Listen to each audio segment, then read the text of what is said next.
Here with us now is retired Army Lieutenant Colonel Daniel Davis, Senior Fellow at Defense Priorities and host of Daniel Davis Deep Dive on YouTube. Always wonderful to see you. Thank you for being here. Now, I know you do not support our troops being in these areas, and you've called for their removal before, saying doing this before anyone is potentially killed is super important.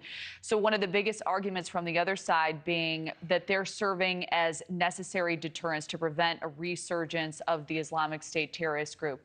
But do you think, given the current circumstances and the president's response to these most recent attacks, these troops are being at all effective in that mission? Well, we just have to be honest, and the answer is black and white. No, it's not effective at all. We're not protecting our troops. We're not deterring these attacks.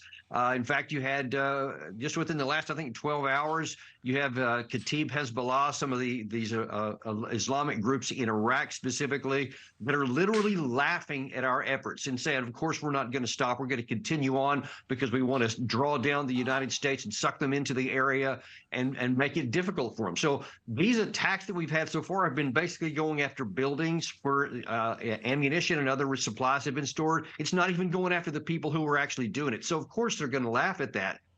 But the bigger issue, and I'll just tell you to address your question there, it is not true that our troops are sitting there providing some sort of use for America, that they're doing a counter-ISIS mission that's preventing the rise of those. You have to look on the ground. You're talking about 1,000 people in the entire country of Syria and 2,000 in Iraq, which are basically sitting in their headquarters and in small areas. They're not going out and doing counterinsurgency missions. It has nothing to do with ISIS. We may take a person out here and there, but it's inconsequential to the ocean of people that are out there, and it's not necessary for our safety. So it's not true that they're doing that, but they are putting us at risk. And I again say, I just cannot emphasize enough, we don't need to see any of our troops killed for no purpose.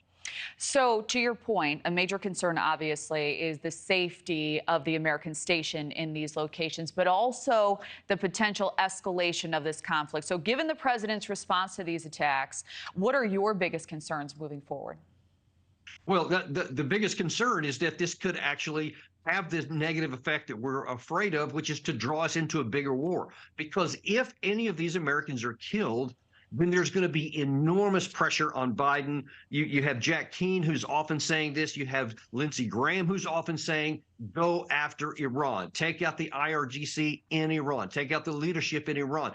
That will be nothing but a precursor to starting a war, because then they'll have to respond in some way. Then you have the escalation ladder. God only knows where it's going on. Or you can get the troops, just withdraw them to other bases in the region where they're more defensible. Don't just leave them out in the middle of areas where they're vulnerable to these guys. The only access Kataib Hezbollah has is if they're in those areas. Otherwise, they're not at risk. Well, we haven't seen those troops removed as of yet, and say the president is unwilling to withdraw these troops. So what do you see as the best path forward for the U.S. military to demonstrate strength without escalating this conflict? Is that possible?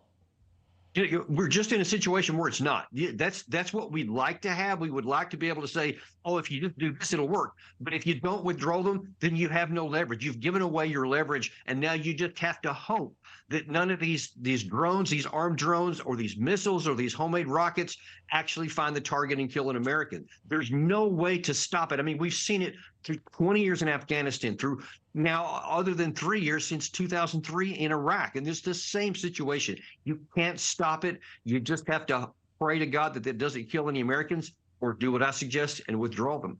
All right. Retired Army Lieutenant Colonel Daniel Davis, always a pleasure. Thank you.